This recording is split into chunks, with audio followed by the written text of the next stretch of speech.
Ukraine से एक बेहद खास तस्वीर सामने आई है। महीनों बाद 31 बच्चे अपने परिवार से मिले। रूसी कब्जे वाले इलाकों से निकाले गए हैं ये बच्चे। ये देखिए, जबरदस्त जंग के बीच ये तस्वीर अपने आप में बहुत अहम है। ये तमाम वो बच्चे हैं जो अरसे से अपने परिवार से बिछड़ गए थे। ये वो इलाके हैं जिस पर अब रूस का कब्जा हो चुका है और ये बच्चे अब वापस अपने परिवार से मिले हैं महीनों के बाद।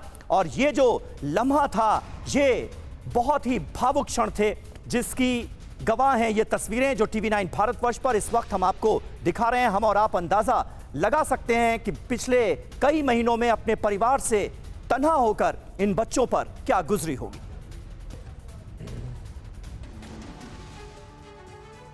और अब आइए वॉर के बीच यूक्रेनी बच्चों से जुड़े कुछ खास फैक्ट्स पर नजर डालते हैं।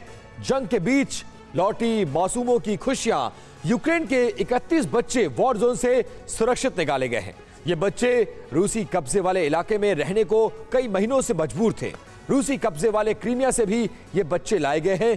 कीव का दावा है कि यूक्रेन के करीब 19,500 बच्चे आज की तारीख में रूस के कब्जे में हैं। रूस बच्चों को लेकर यूक्रेन के इस दावे को फिलहाल गलत बता रहा है, लेकिन अब 31 बच्चों की वापसी से रूस के दावे पर सवाल उठ रहे हैं। यूक्रेन के कई परिवारों ने बच्चों को खुद भी सुरक्षित जगहों पर भेज दिया है क्योंकि हालात बहुत ज्यादा चिंताजनक हैं।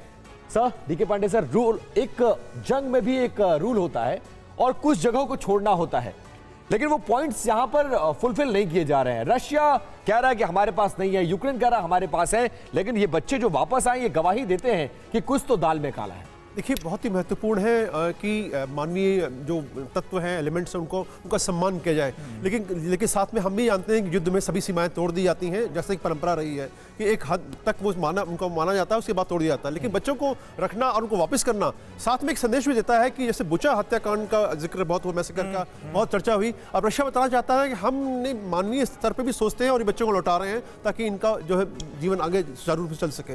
महत्वपूर्ण ये है कि क्या अब ऐसे मानवीय और दृश्य हमें देखने को मिलेंगे कि नहीं मिलेंगे, इसका प्रयास होना चाहिए और सभी देशों को मिलकर प्रयास करना चाहिए कि जो बच्चे हैं वहां से सुरक्षित बाहर निकलें। अभी ये जो खबर आई 31 बच्चे वहां से निकाले गए हैं, कुछ दिनों पहले खबर आई थी रूस पर आरोप ये लगा था कि बच्चों की किडनैपिंग कर रहा है रूस। देखिए, बिल्कुल ही बेबुनियाद और साइकोलॉजिकल वॉरफेयर की तरीके से ये अफवाहें फैलाई जा रही है। रूस एक बड़ा देश है, रिस्पॉन्सिबल देश है और वो एक अपने ऑपरेशन के लिए अपनी मिलिट्री से काम करा रहा है जो इंतजाम जिसके वो चाहता है। वो ये ऐसे मानवीय अधिकार बच्चों के ऊपर करने वाला देश नहीं है। ये बिल्कुल मैं खंडन करता हूँ इस बात का, ये नहीं सच हो सकता। नहीं सरदाना साहब, लेकिन जंग की जो तस्वीरें सामने आ रही हैं वो तो ये बयां कर रही है ना सिन्हा साहब। अब अगर किसी रिहायशी इमारत पर मिसाइल गिराई जा रही है तो ये थोड़ी देखा जा रहा है कि वहां पर कितने बच्चे हैं और कितने बुजुर्ग हैं, ये थोड़ी देखा जा रहा है। वो तो बरसाई जा ही रही है इस मकसद से कि इमारत के अंदर जो कुछ भी है वो सब कुछ धराशायी हो जाए, जितनी भी जिंदगियां हैं वो तबाह हो जाए। समीर, दो बातें। पहली बात, जब आप कोई वेपन प्लेटफॉर्म इस्तेमाल करते हो अपोनेंट के स्ट्रक्चर पे, फिजिकल एंटिटी पे जी, तो वो वॉर में इसको रोका नहीं जा सकता, पहली बात। दूसरी बात जो मैं कहना चाहता हूँ, जब बच्चों की बात आती है, बच्चों को किडनैप करके रूस को क्या फायदा मिलेगा? रूस इतना बेवकूफ तो नहीं, हर एक वॉर में हर एक चीज करते फायदा के लिए। तो अजीब सा लगता भी है, ये अजीब सा लगता करेगा हाँ, क्या फायदा मिलेगा रूस को? उल्टे HR इश्यू होगा। हाँ, यदि रूस सोचता है कि इन बच्चों को किडनैप करके एक बार्गेनिंग टूल की तरह इस्तेमाल करेगा यूक्रेन के खिलाफ, एक पॉसिबिलिटी ये हो सकती है। लेकिन मुझे नहीं लगता है कि रूस इसको बच्चों को एसेट की तरह इस्तेमाल करके और प्रेशर डालेगा। ये मतलब नीचे लेवल की भी जो सत्ता होती है वो सत्ता से बहुत नीचे वाली बात है ये। जी, ठीक है।